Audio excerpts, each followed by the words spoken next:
I had several friends throw my name out there, and he was like, yeah, I heard you at Watsomniac, and he's like, I'd love to have you out here. I remember he's like, let's schedule a call. And I'm like, okay, cool. So we get on the call, and he's like, yeah, so it's a 2-day event, it's this, all the details. So what's your rate? And I was like, you know, and I'm using buffer words, and I'm like on my phone and I'm Googling, what does an MC charge? What's up, guys? This is Wes, and this is Give Us It Podcast, where we take business conversations out of the office and put it out on the lake. We bring leaders, creators, and builders out on the boat, and yes, literally we talk to them about what drives them, what challenges them, and why they keep showing up every freaking day. Every episode you'll hear raw, real conversations that may make you think, laugh, and also rethink the way you're showing up in your own life. So grab a seat, because this is Give Us It. Hey guys, this is Wes Israelson with Give Us It Podcast. We're again out on this lake. It's been a beautiful day, and you know, before we really get into Gabe, I just want to say thank you for last night. yeah. Without context, I love that line. No, but seriously, we got to talk yesterday, and it turns out that he manages over one of the branches that I bank at. And it just was a great help, to get to know you yesterday, and then ironically needing something, and bank was closed, and you came through and made it happen. So just thank you for making that happen. It wasn't that big a deal. We're good. You know, I only moved heaven and earth. That's fine. Damn it. What do I owe you? Yeah. But with that, before we really dive into what you do today, California. Yeah. What part did you grow up in? So I grew up in Riverside, California. My mom's whole side is Oceanside, and they're still down there. Was in California for the first 12 or 13 years of my life until my dad retired and said, I need out of California. And you moved from California to St. George, yeah. My dad retired after 27 years in law enforcement, and then he took me on a road trip and said, son, we need to find somewhere else to go. And we spent a summer, and ironically we stopped in St. George just to sleep for the night. Hated all the other locations we went to. We actually stopped in Salt Lake, and he said, he asked the receptionist, hey, is that smog out there? And no, that's inversion. And my dad's like, that's smog. Like, so for him, Salt Lake was already out at that point. But yeah, we found St. George, and I was a surprise child. So my sisters were already out of the house. They're still in California. But my mom, dad, and I, we moved to St. George while I was in middle school. And I thought it was really cool because you said you and your dad, and again, birth order can be a thing. We talked about it a little bit today. Yeah. But it turned out where your dad spent the time to take you on just a you and him trip. Yeah. Right? I mean, it was a really cool trip. It was really fun. I can definitely say, you know, my sisters throw around golden child a little bit, you know, and I don't correct them, but, you know, but no, I definitely have had a lot of cool opportunities with my parents. Yeah. And talk about a shift from California to St. George, Utah. Yeah, especially in 2006, 2007. I remember our first Sunday, we were like, let's go do something. And everything was closed. And we found ourselves in Home Depot. And I'm like, this is really all that's open on a Sunday is a Home Depot. And so that was the first culture shock. A completely different vibe. From California for sure, but it took some time, but I got adjusted. And I know that we had talked a little bit about it, but you have Disneyland, right? You have these attractions, you have this cool thing, and then you come, they're like, hey, let's go ride our bike and let's go climb a mountain. Yeah.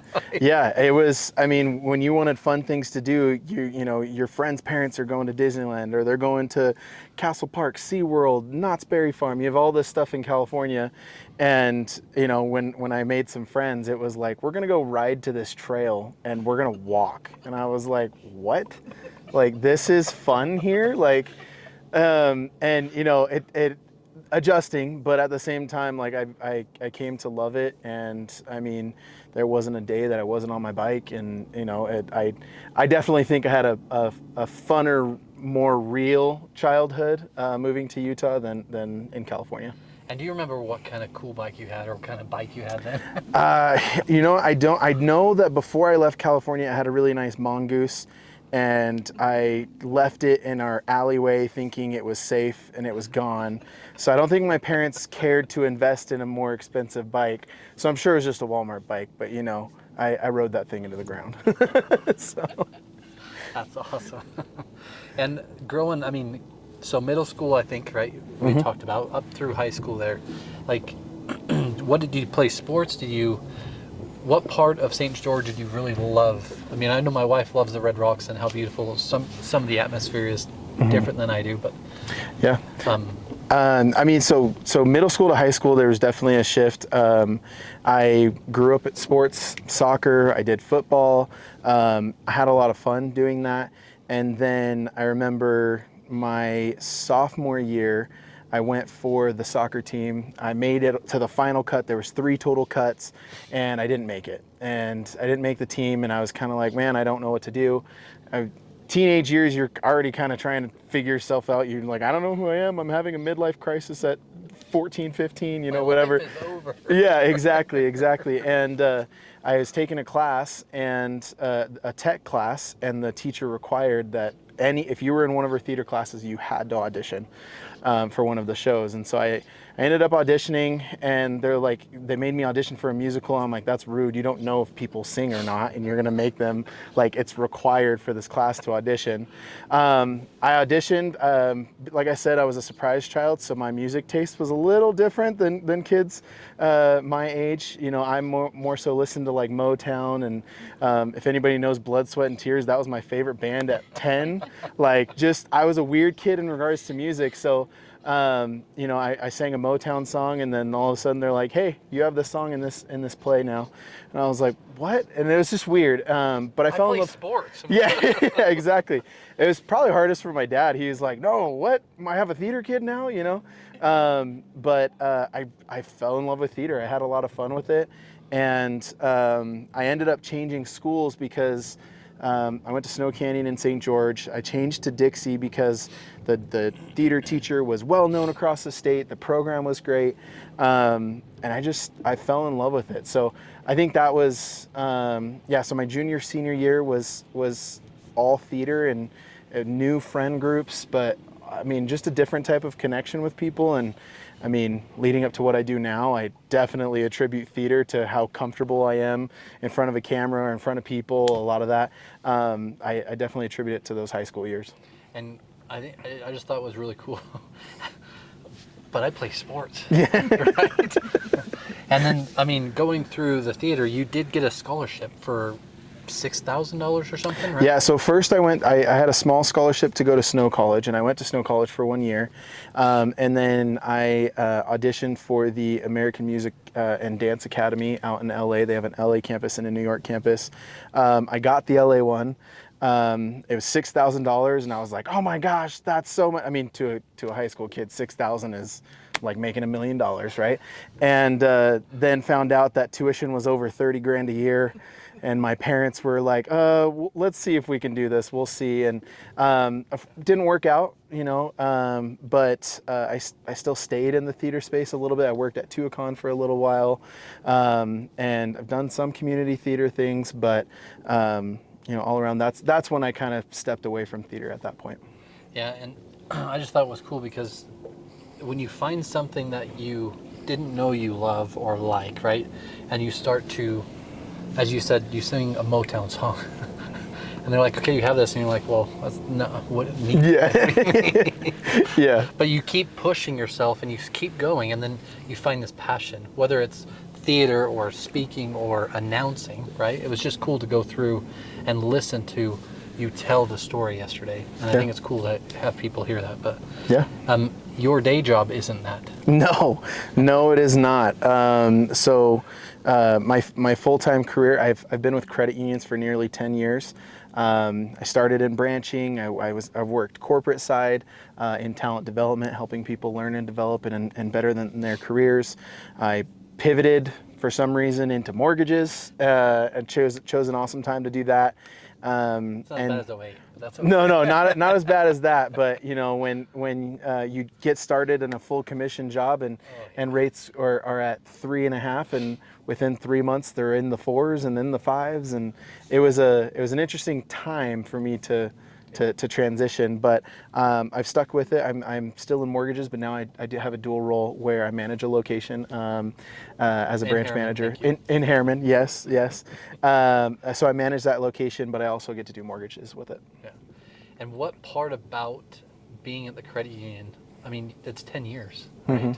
As Marcia talked earlier, 10-year was kind of that maybe kick in the butt push thing, right? But yeah. What do you love about it? I think the biggest thing is I've whether I was supposed to or not, I evolved the position to fit me. You know, there's definitely some managers that, you know, I'm 9 to 5, I'm in office, I do my thing, and I get out. That's what I want to do. But for me, I love connecting, I love networking, I love getting to know community and people. And specifically for the institution that I'm with, we're in a place of growth, of wanting to expand our footprint in those things. And so I think what's really kind of kept me engaged in my role is that I evolved it to fit me, not necessarily to fit the job description. If I listed out everything that I do and then I set it next to the job description, they'd be like, "What? You're not doing your job," right? But it's been really cool because I've been able to connect with community, charities, been able to create some pretty big donations for nonprofits, and all around, I'm loving what I'm doing, and the fact that my institution allows me to do it. And it's still ironic too, because if you really look back, and you started in the theater, which is basically telling a story to people in a shape or form. It doesn't really matter, right? But you're singing or you're performing or doing both. But that's what you get to do today. You get to help people see the story of who you are, who the credit union is, and how you help people. Not just that, but the community and even the chamber. Yeah. Right. Yeah. It's been really fun to just be involved in I guess multifaceted way of bringing the credit union out and doing those things, whether it be through chamber and scholarship funds, or whether it be through, you know, one of the coolest ones that I've had just recently was through the chamber. I met a nonprofit and we were able to partner with them and have a pretty big donation for them. Those are the things that are really cool. Those are the things that not everybody gets to do, and I'm very grateful for the chance. Yeah, and like I said, and again, I'll say again, just thank you again for last night. It's nice when you know someone who will, I don't want to say bend the line or change something, but will actually take the time to listen and help you get what you need done, even if it's 10th hour or 12th hour. So I just really appreciate that. Yeah. And then moving past that to today and your 6 to 12, your Empire, your first gig, before we talk about what it is, but your first gig was $600. You were excited. Yeah. Right? Yeah. Well, and it was an accident. So it was an accident that led to that $600, because the gym I belonged to, they were having an event. It had become a well-known event in the area, and they were going to have like 300 to 400 athletes. It was crazy big. It was at FitCon. And the organizer was like, "Hey, we need another MC. I'm trying to find a second MC." And I was like, "I could do it, you know." But unfortunately, we knew each other really well, and he knew me on a personal level. And he's thinking of how it could go, and he's like, "I'm gonna find somebody else. We're good, you know." And so he said no, and I'm like, "Okay, I really can do it."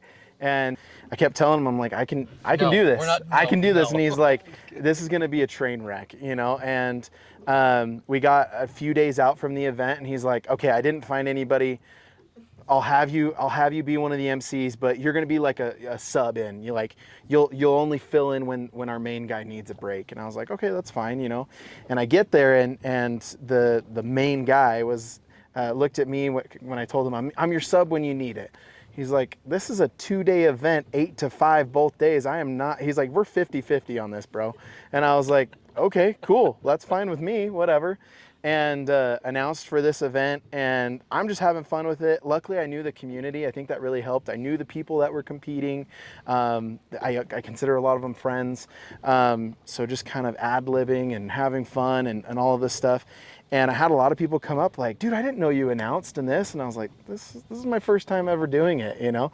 And what had happened was somebody who competed there, he runs his own competition in Idaho, and he needed an MC as well. I had several friends throw my name out there, and he was like, yeah, I heard you at Watsomniac, and he's like, I'd love to have you out here. I remember he's like, let's schedule a call. And I'm like, okay, cool. So we get on the call, and he's like, yeah, so it's a 2-day event, it's this, all the details. So what's your rate? And I was like, you know, I'm using buffer words, and I'm like on my phone and I'm Googling, what does an MC charge? And while I'm like, yeah, well, you know, I'm new to this, and so I'm trying to gain experience, $35 to $45 an hour. Okay, and I was like, well, and I didn't want him to say no, and so I'm like, well, I'm just trying to get some experience, so, you know, $20 an hour, I'll do it, you know? And he's like, well, we actually already kind of budgeted, and they budgeted more for it. So he's like, well, let's just pay you like $500, $400 or $500, and I'll throw in a couple hundred more for travel and stuff to make sure you're good. They even paid for my room, and that was, which is a big deal. Yeah, that was gonna say, that was my big worry. But yeah, I crashed at one of his coaches' houses, and that was my first paid gig. And actually in October will be the 3rd year of this event, and the 3rd time that they'll have me back. And I think, that's amazing. Great freaking job. How much of theater and being on stage in front of, at a young age, right, and going through kind of this transition helped with that first, not audition, because it wasn't an audition, but that first, like, I got 50, okay, I got you, bro. We're good. I mean, I think the comfort of just going all in and trying it, theater for me gave me a background of being willing to try something or say yes to opportunity. You know, a lot of people shy away from being in the person in front, but I've always learned the most by being in front at times, you know.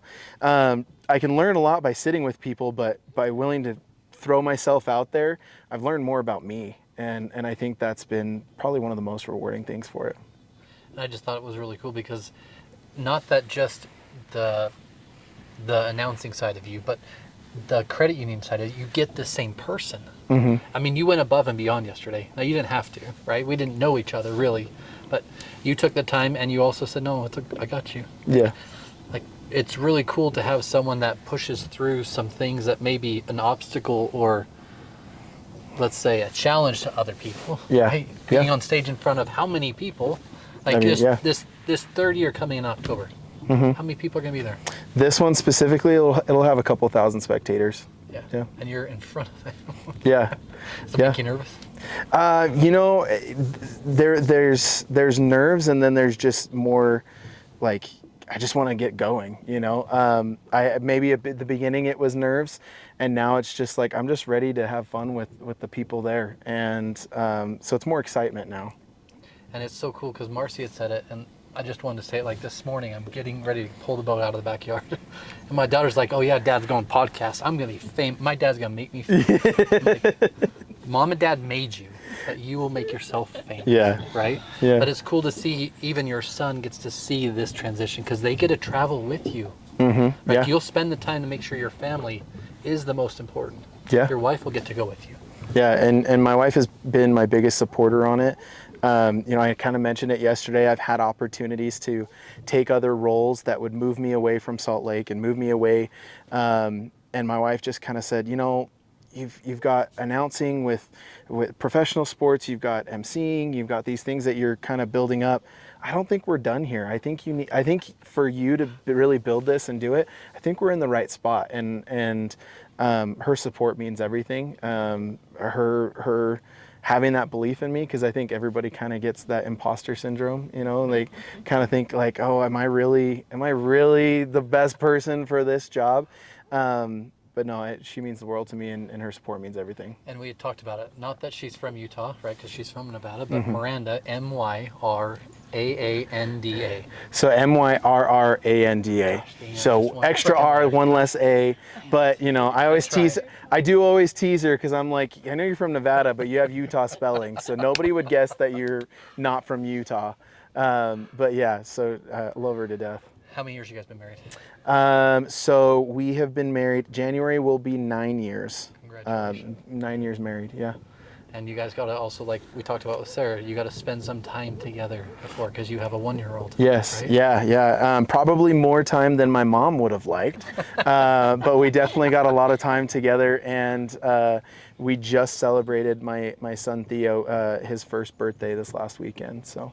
And how cool is it that, just like everyone on the boat, our children get to see us do things that aren't normal to most people. Yeah. Right? Your son gets to see you on stage in front of 2,000 people and say, "That's my dad." Yeah. Yeah. I might not be able to say that right now. Right? Well, and it's kind of interesting because I'm exploring different things. I mean, I do announcing. I'm exploring. Maybe I want to do a creator type thing and those things. And I bought this mic, and yesterday I was just messing around with it when I did a fake reporter voice, and I put it to my son, and my son just started talking like gibberish into the mic, and I'm like, how does he know to do that? And I'm like, my wife pointed out, she's like, well, he's watched you do it, and so it's kind of funny to see that kind of get picked up a little bit. Yeah, Sarah and I had talked about it, but most children by the age of 5 have heard no 40,000 times. And they've only heard yes 4,000 times. So most children grow up with this already disbelief that no is what I'm going to hear, no is what I can't do. Yeah. But your son gets to see a freaking business owner that's working another job full time go up on stage and do these things and actually live a passion inside. Yeah. Because it's what you're called to do. Yeah, and I think that's the coolest thing is showing that both can be done. And I know I kind of shared this a little bit in our prior talk, but I think my success in my career my main career is because I'm willing to let the two bleed into each other. Kind of like you said, you're going to get the same Gabe, whether it's the credit union side Gabe or it's the MC side. And I think that's part of being a genuine person, but at the same time, allowing yourself to always be you, not necessarily turn it off because I walked into work, right? There are some pros and cons from that, but for the most part, it's been really rewarding.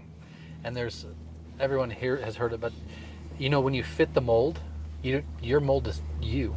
You're not fitting a mold that someone's prescribed you have to fit. You're building your own. Your son gets to see it. Your wife is a part of it, but you're also building the community of the chamber, these nonprofits, the credit union, and the MC, all merging it all together.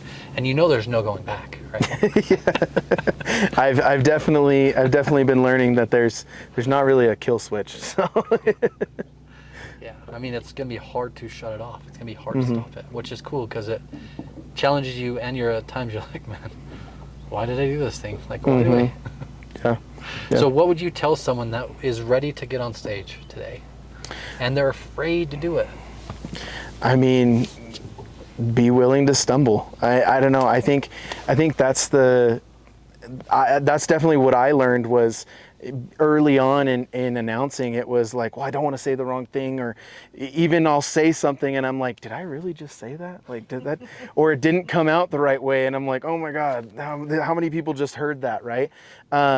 But the person that I am today and the way I announce, the way I do things, it's 10 times better because I allowed myself to stumble. And so I think whether you're thinking about getting in front of people to do public speaking, whether it's just starting your business, I don't know, it's not going to be a perfect stride. Like you might as well stumble and know that you went forward than stay in the same spot.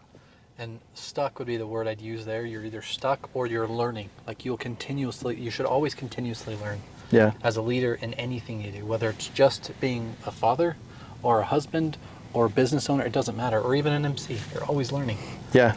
And you apply. Well, and you don't know, I had a friend do a podcast and she shared this quote, and it was like hit me to my core.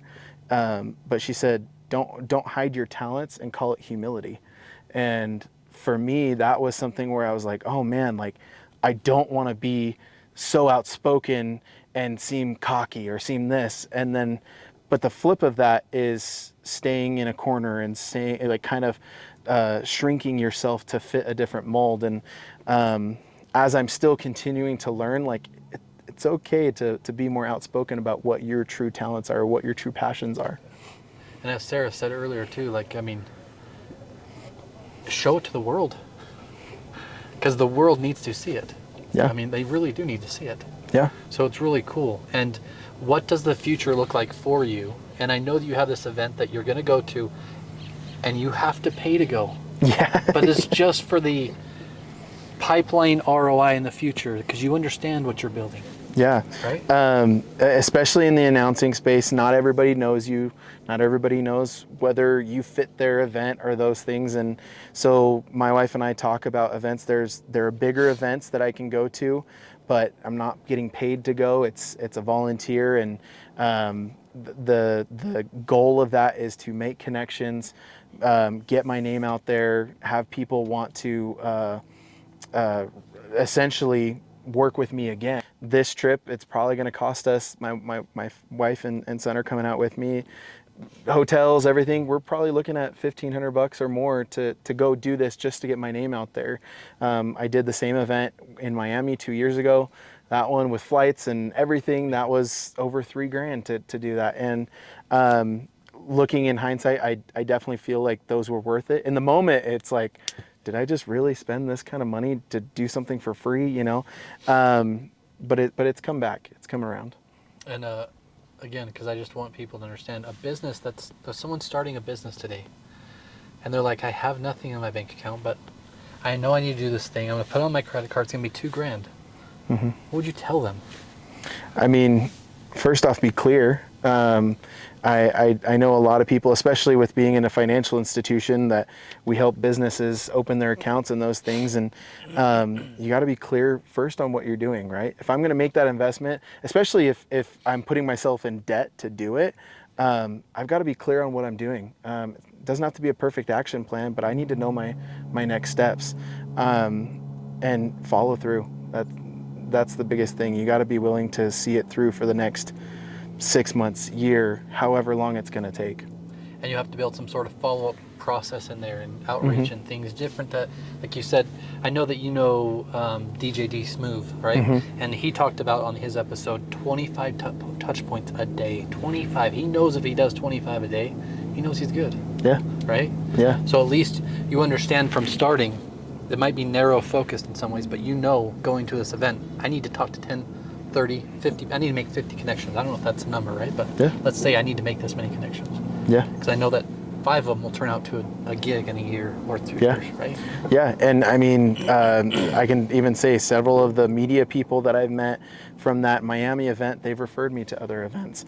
One of the other MCs, I was able to work with him later in the year. And I don't feel like I would have made those further connections or been brought into those events had I not made the initial investment to bring me to them first.